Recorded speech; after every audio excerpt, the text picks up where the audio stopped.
So in this lesson, we'll be doing a review of area. So looking at some examples here. In question 1, we're asked to find the area of the triangle.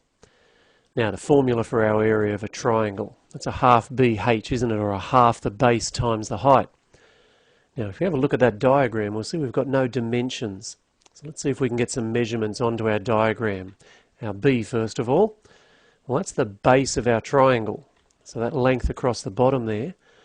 Now we've got those grid squares on the diagram, so let's count them. 1, 2, 3, 4, 5 units long for our base. Now the H next, that stands for our height. We've got to remember here that that H is equal to our perpendicular height. So we don't use any of these side lengths that come out at an angle like this. We go straight up and down, so vertically up from the base there. And if we count our grid squares again, 1, 2, 3, 4 units there for our height. Right, so let's start subbing into our formula then. A half the B, or a half the base. Our base is 5, so we get a half times 5 there. We're then going to times that by the height, which is 4 units. So working that out now, a half times 5 times by 4, and we get an answer of 10. Now our answer is going to be in squared units, and we don't actually have any particular units here. So we'll write our final area as 10 units squared. Right, let's try a second example now. So in number 2, we're asked to find the area of the parallelogram. We've got that diagram drawn for us there. Now the formula for the area of a parallelogram, that's A equals BH, or base times height. Now before we sub in, we're just going to check our measurements.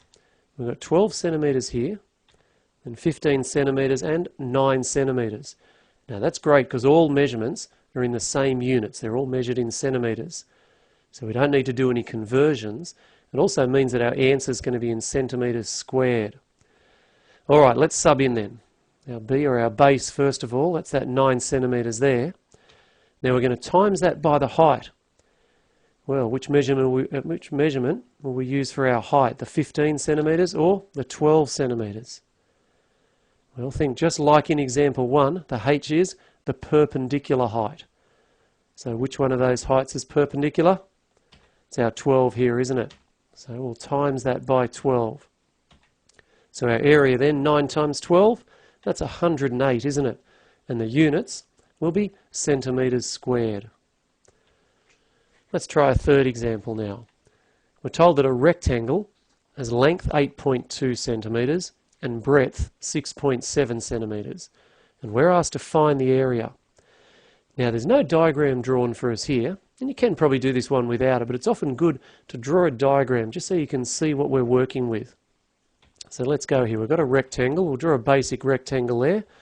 We'll just put right angles in each of those corners just so we can see that that is an actual rectangle.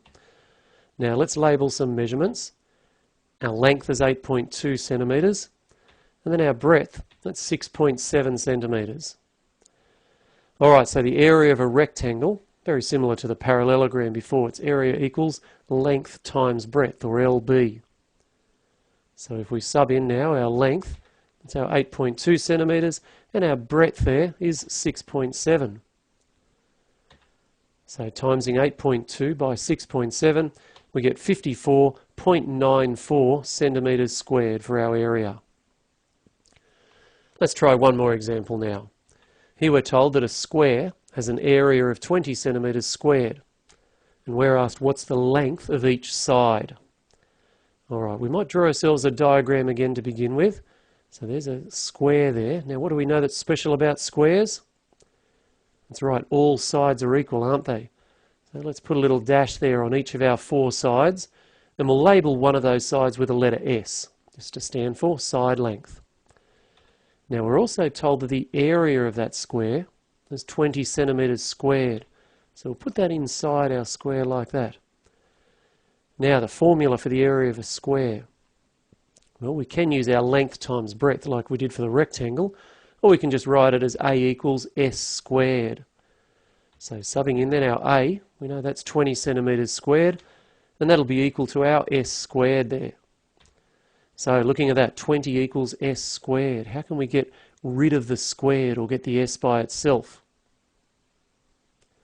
What's the opposite of squaring something?